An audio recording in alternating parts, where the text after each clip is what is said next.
di kampung, ayah ibu tinggal di kampung sana. Terkadang ayah ibu kita tak sekolah, SD, SMP, SMA tak tamat. Dia sekolahkan kita SD, SMP, SMA, S1, S2, S3 dengan harapan hidup kita lebih baik daripada keadaan dia sekarang. Tapi apa yang membuat kita jarang untuk menjenguk mereka? Saya ingin sampaikan buat kita bersama. Ayah ibu kita tak tahu kita ni eselon 1, eselon 2, Pak. Ayah ibu kita tak tahu pangkat PNS kita 3A, 3B, 3C, 3D, 4A, 4B, 4C, 4D. Ayah ibu kita tak tahu kita ni public figure. Ayah ibu kita tak tahu dan tak mau tahu. Yang dia tahu kita ni anaknya. Ayah ibu kita tak tahu kita punya sawit berapa. Ayah ibu kita tak butuh mobil kita. Dia tak butuh rumah kita. Tapi yang dia butuhkan kita. Apa yang membuat kita jarang untuk menjenguk mereka? Tahun 2016 di Masjid Damai Langgeng, saya diundang ceramah di sana. Habis pulang ceramah, saya baca WA SMS. Ada seorang ustadz Pekanbaru kirimkan WA dengan saya. Saya baca 2 kali, air mata saya menetes. Kenapa? Karena WA itu berisi cerita satu orang ibu sedang menelpon anaknya. Ibunya nelpon anaknya. Assalamualaikum nak. Waalaikumsalam, kata anaknya. Kata ibunya, nak, sudah 1 bulan kau tak tengok ibu. Apa yang membuat engkau berhalangan, nak? Apakah kau sibuk dengan pekerjaanmu? Minggu yang kedua ibunya telpon lagi. Assalamualaikum nak. Kata anaknya, waalaikumsalam. Kata ibunya, nak, ibu dapat kabar apa engkau baru beli mobil baru. Apa betul nak? Kata anaknya, betul bu. Kata ibunya, alhamdulillah nak, ibu bangga. Kau pandai menyenangkan hati anak istrimu. Minggu yang ketiga ibunya telpon lagi. Assalamualaikum nak. Kata anaknya, waalaikumsalam. Kata ibunya, nak, ibu dapat kabar bahwa engkau baru beli rumah baru. Apa betul nak? Kata anaknya, betul bu. Kata ibunya, alhamdulillah nak, ibu senang kau bertanggung jawab dengan anak istrimu. Minggu yang keempat ibunya telpon lagi. Assalamualaikum nak. Waalaikumsalam. Kata ibunya, nak, tadi ibu pergi ke pasar, ibu jumpa temanmu di pasar.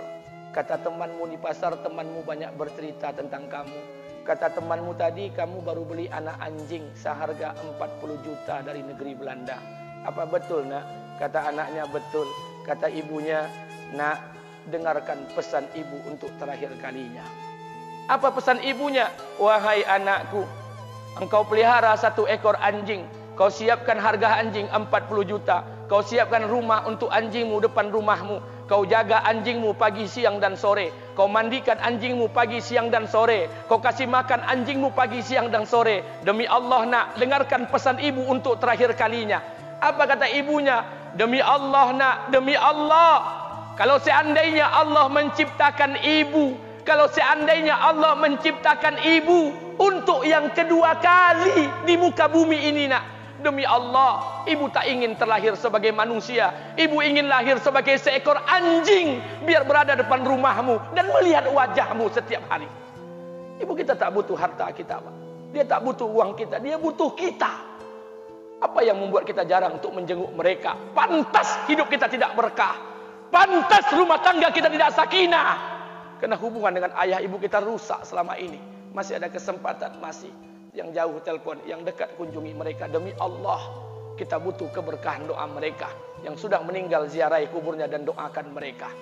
Imam As-Syafi'i berkata, apa kata Imam As-Syafi'i? Manusia zalim, manusia bodoh, kalian tak tahu. Apabila ayah dan ibu kalian mengangkat tangan di malam hari, dia berdoa kepada Allah untuk anaknya. Doanya cuma sekali, malamnya cuma sekali, hanya sekali saja doanya. Apa kata Imam Syafi'i? Sekali doa ayah dan ibu kalian sudah cukup bagi Allah untuk menjadikan kalian anaknya berkah dunia akhirat. Hari ini berapa banyak doa ayah dan ibu kita, tapi tidak ada keberkahan buat anak mereka. Kenapa? Hati mereka tersakiti. Maka pulang, Pak, cari mak bapak kita. Kita punya rumah hari ini, Bu, kita punya rumah, punya harta, punya uang, punya pekerjaan, punya kekayaan, punya sawit. Kita jadi orang hari ini jadi pegawai bukan kena sarjana kita, Pak. Kita jadi orang hari ini bukan kena otak kita. Kita jadi orang hari ini bukan kena kepintaran kita. Kita jadi orang hari ini jangan-jangan kena keberkahan doa ayah dan ibu kita yang tak pandai tulis baca di kampung sana. Cari mak bapak kita, Pak. Demi Allah, kita butuh keberkahan doa mereka. Apa guna di kehidupan dunia sementara Allah tidak ridho dengan kehidupan kita? Pantas amal kita tertolak di sisi Allah. maka pulang ke rumah cari mak dan bapak kita yang masih hidup, duduk bersama mereka. Kalau seandainya kita tak bisa membahagiakan mereka, jangan pernah menyusahkan mereka. Kalau seandainya kita tak bisa membuat mereka tertawa, jangan pernah membuat mereka menangis. Demi Allah, kita hanya punya satu ayah kandung, kita hanya punya satu ibu kandung. Tidak akan ada ayah kandung yang kedua, tidak akan ada ibu kandung yang kedua. Harta kita cuma satu, ayah kita cuma satu, ibu kita cuma satu. Tidak akan ada ayah kandung yang kedua, tidak akan ada ibu kandung yang kedua. Pangkat jabatan bisa dicari, harta bisa diraih, kesempatan membahagiakan ayah dan ibu kita hanya sekali di kehidupan dunia ini, Pak. Pulanglah. Ketika mereka memanggil, tinggalkan istri, tinggalkan pekerjaan, tinggalkan semua proyek kita. Demi Allah, datangi mereka. Kata Nabi, sesaat kalian duduk bersama ayah dan ibu kalian akan mendatangkan keberkahan. Kenapa kalian tidak duduk bersama mereka? Jangan-jangan inilah yang menjadi penyebab amal-amal kita tertolak di sisi Allah.